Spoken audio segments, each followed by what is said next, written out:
Hello everyone, welcome to Commodities Podcast. This is 𝗀𝗫𝗀𝗃 from Sharekhan BNP Paribas. Today we have an update on gold. COMEX gold price not able to breach its important support of $22.77 level and form double bottom chart pattern indicates short-term trend is bullish. However, any break above $23.22 level will surge the price further up till important resistance at $2250 level.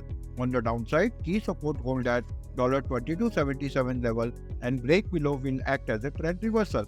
MCX gold price after breaking important support of 71,000 level on downside witness a positive upside pullback and close above 71,000 level indicate bullish reversal for short-term period.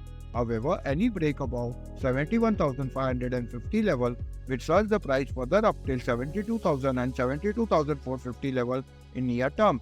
Key support hold at 70,700 level and break below will act as a trend reversal.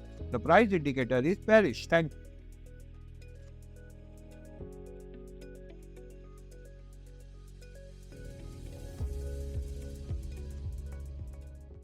Investment in securities market are subject to market risks. Read all the related documents carefully before investing.